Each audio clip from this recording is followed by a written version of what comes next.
Saudara-saudari terkasih, salam jumpa kembali dalam kuliah sosiologi. Bab 5, buku sosiologi yang menjadi buku pegangan kita, membahas institusi-institusi sosial. Institusi sosial berarti bagian struktural dari masyarakat yang bertugas atau berfungsi untuk memenuhi satu atau lebih kebutuhan masyarakat itu supaya masyarakat itu bisa bertahan.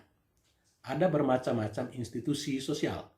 Ada institusi politik, ada institusi ekonomi, hukum, agama, keluarga, pendidikan, kesehatan, dan lain-lain. Di dalam buku tersebut, saya ambil 4 contoh institusi sosial, yakni institusi agama, karena kebanyakan kita nanti akan bekerja dalam institusi tersebut. Kedua, institusi pendidikan, karena sekarang kita berada dalam institusi itu. Kemudian institusi keluarga, tidak sedikit juga dari kita nanti yang membentuk keluarga, supaya berkeluarga secara ilmiah. Dan keempat, institusi kesehatan, juga penting untuk kita sebagai anggota masyarakat. Kita mulai dengan yang pertama, institusi pendidikan. Ada 3 bagian yang akan dibahas. Pertama, pengertian pendidikan. Kedua, fungsi pendidikan. Yang ketiga, analisis teori konflik tentang pendidikan formal. Kita mulai dengan yang pertama, pengertian pendidikan. Pendidikan didefinisikan sebagai berbagai macam cara di dalamnya pengetahuan, keterampilan, dan nilai-nilai ditransferkan kepada individu-individu atau kepada anak-anak didik. Ya, ini masih dalam pengertian lama, di mana guru mentransferkan pengetahuan, keterampilan, dan nilai-nilai kepada anak-anak didik. Sebagian besar dari proses tersebut ya, terjadi di sekolah-sekolah atau dilakukan oleh sekolah-sekolah. Karena itu, sekolah juga diartikan sebagai tempat di mana anak-anak diajarkan dengan bermacam-macam metode, ya, pengetahuan, keterampilan, dan nilai-nilai oleh guru-guru yang terlatih, yang mengikuti standar-standar tertentu, ya, yang telah ditetapkan oleh pemerintah dan pihak-pihak yang berkepentingan, para stakeholders. Itu arti dari sekolah. Kedua, apa fungsi dari pendidikan? Fungsi pendidikan menurut teori fungsionalisme struktural, pertama itu adalah fungsi sosialisasi. Ya. Sosialisasi berarti proses di mana individu-individu mempelajari, ya, dan menghayati norma-norma, nilai-nilai, dan perilaku-perilaku yang ada di dalam masyarakat dan menjadikannya sebagai nilai-nilai yang bersifat pribadi. Ya, itu fungsi pertama. Fungsi kedua berkaitan dengan integrasi sosial. Pendidikan formal juga mengajarkan individu-individu nilai-nilai yang pada umumnya mempersatukan anggota-anggota masyarakat dan menghindari terjadinya penyimpangan-penyimpangan sosial. Karena tadi dikatakan, karena pendidikan itu selalu mengajarkan nilai-nilai yang baik. Ya. Walaupun kadang-kadang terjadi hal-hal yang tidak diinginkan. Ketiga, fungsi yang berkaitan dengan penempatan sosial seorang individu. Pendidikan juga membantu individu-individu, ya, atau membantu anak-anak didik mengambil posisi sosial tertentu di dalam masyarakat, khususnya berkaitan dengan achieve status. Status yang diperoleh karena pencapaian pribadi dan bukannya ascribe status, yakni status yang diterima atau status yang diwariskan dari generasi ke generasi. Dan fungsi keempat, inovasi budaya. Pendidikan membantu manusia melakukan inovasi-inovasi baru atau penemuan-penemuan baru melalui penelitian. Kemajuan tidak bisa dipikirkan tanpa adanya pendidikan, tanpa adanya penelitian-penelitian. Jadi itu 4 fungsi pendidikan menurut teori fungsionalisme struktural. Fungsi-fungsi ini adalah fungsi-fungsi yang diperhitungkan, yang direncanakan, yang dimaksudkan, atau menurut istilah Robert King Merton, manifest function. Ya. Konsekuensi-konsekuensi yang diperhitungkan. Selain manifest function, pendidikan juga memiliki fungsi-fungsi yang tidak diperhitungkan atau fungsi-fungsi yang laten. Yang disebut oleh Merton itu latent function. Apa fungsi laten atau fungsi-fungsi yang tidak diperhitungkan dari pendidikan formal?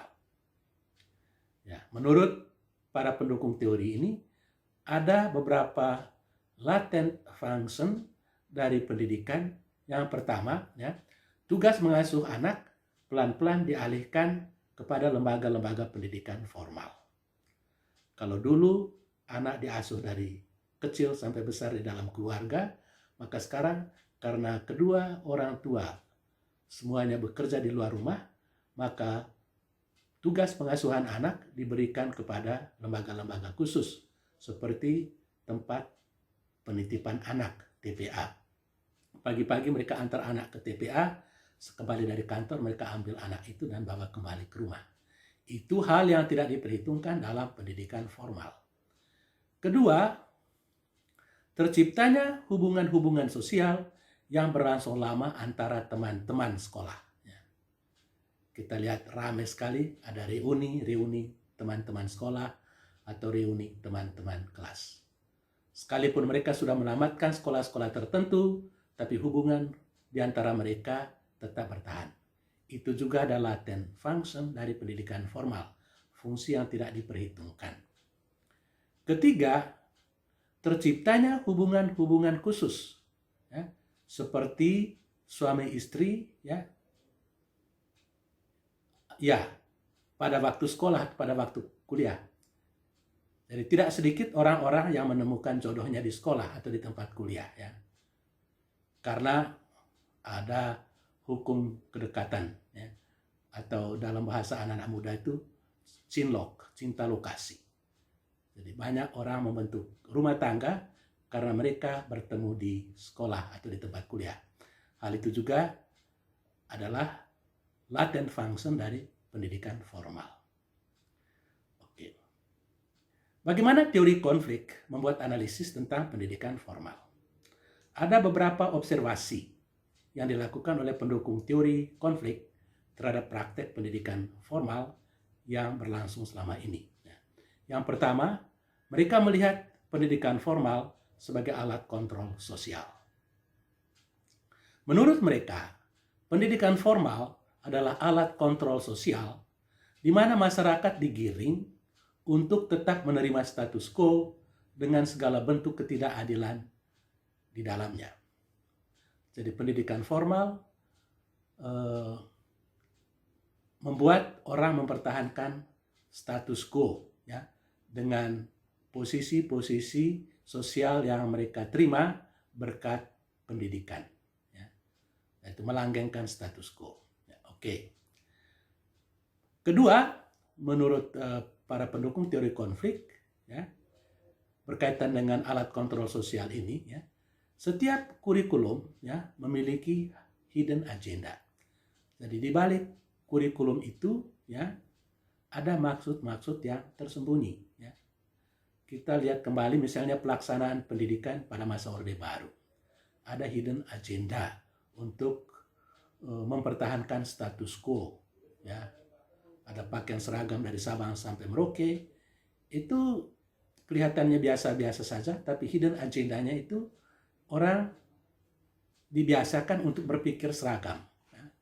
Sehingga kalau dia berpikir lain, itu dicap atau dianggap sebagai pelaku penyimpangan sosial. Ya. Jadi itu kritik yang pertama, ya. Alat pendidikan adalah alat kontrol sosial. Kritik mereka yang kedua adalah kepincangan dalam testing masuk. Ya. Bahan testing masuk kadang-kadang lebih menguntungkan orang-orang kota daripada orang-orang di desa. Orang-orang kota mempunyai segala fasilitas, ya, atau punya akses yang luas, akses yang lebih besar untuk mendapat informasi sebanyak-banyaknya, seluas-luasnya dibandingkan dengan orang-orang desa. Jadi itu bahan testing lebih menguntungkan orang kota daripada orang desa.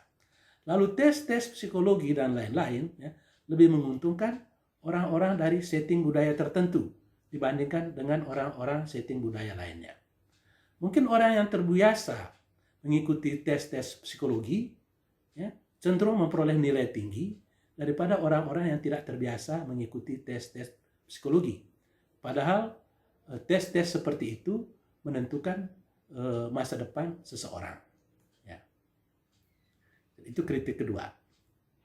Kritik ketiga, kepincangan dalam pemilihan jurusan. Ya.